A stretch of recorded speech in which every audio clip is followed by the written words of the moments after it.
मैं जब गुजरात में था तो मैं कहता था मैं भाई सरकार भले चलाता हूँ।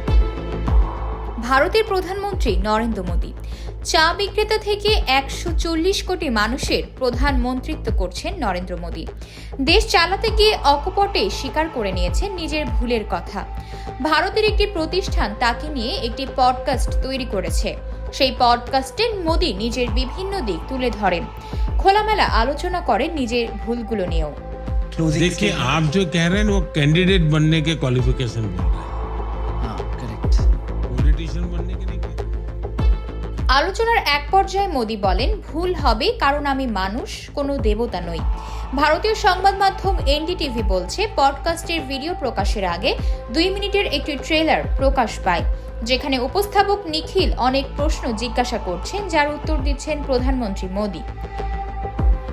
পডকাস্টে নিখিল প্রধানমন্ত্রী মোদীকে প্রশ্ন করেছেন যে একজন যুবক যদি নেতা হতে চায় তাহলে তাকে কি কি পরীক্ষা দিতে হতে পারে।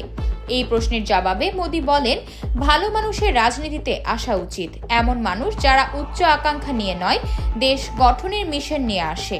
পডকাস্টে মোদীকে বিশ্বে চলমান যুদ্ধ সম্পর্কেও জিজ্ঞেস করা হয়। এই বিষয়ে প্রধানমন্ত্রী মোদী বলেন তিনি শান্তির পক্ষে, তবে এমন সংকটে নিরপেক্ষ হতে পারেন না, এটাকে বড় ব্যর্থতা হিসেবেই আখ্যায়িত করেছেন। মোদীকে জিজ্ঞাসা করা হয়, কেউ যদি মধ্যবিত্ত পরিবারে বড় হয়ে থাকে এবং শৈশব থেকে বলা হয় যে রাজনীতি একটি নোংরা জায়গা, তাহলে ভালো মানুষ রাজনীতিতে কিভাবে আসবে? এ বিষয়ে কৌশলী উত্তর দিয়েছেন নরেন্দ্র মোদী। বলেন, এমনটা হলে দেশ চালানো সম্ভব হতো না।